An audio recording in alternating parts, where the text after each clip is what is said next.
Salut, c'est Trado. Voilà mon commentaire pour la semaine écoulée. La séance qui marque la fin de la semaine a été un petit peu décevante avec un recul marqué. Nécessairement, cela se manifeste sur la bougie hebdomadaire par une longue mèche haute qui, couplée à la mèche basse de la bougie, forme un doji en porteur d'eau. Niveau d'ouverture et de clôture assez proche, mèche assez longue montrant la difficulté d'un camp comme d'un autre de prendre les dessus. Bon, finalement, c'était une séance d'indécision. Je dirais que l'essentiel est sauf, car nous parvenons d'une part à inscrire un plus haut par rapport à la semaine dernière, sans inscrire un plus bas.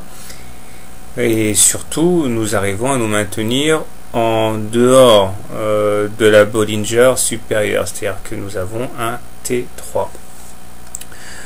Ça va être un petit peu technique, mais malheureusement, ce T3 ne s'accompagne pas d'une divergence des Bollinger, ce qui montre que c'est une formation qui n'est pas de très bonne facture.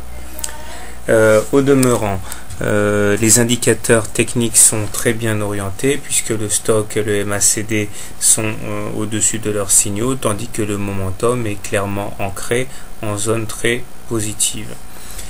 Ce qui s'est passé, c'est qu'à l'approche du top absolu des 1032, certains rats ont préféré quitter le navire pendant que les ours sont sentis pousser des ailes. Alors, qu'attendre pour la semaine prochaine?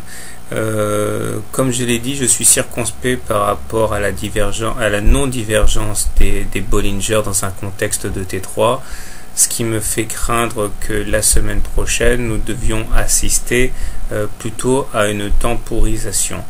Bien sûr, il n'y a pas de quoi remettre la tendance clairement haussière, eu égard la croissance de la M20 et la croissance de la M7 et le positionnement des cours bien au-dessus, mais il semble que les ours tenteront de saisir leur chance la semaine prochaine. Donc pour faire simple, je dirais qu'il faut continuer de privilégier les trades longs sur des signaux de qualité, mais il faut savoir que la tendance haussière n'est pas aussi marquée qu'elle aurait pu qu'elle est apparue la semaine dernière ou la semaine d'avant. Très bien, bon week-end et bon trade.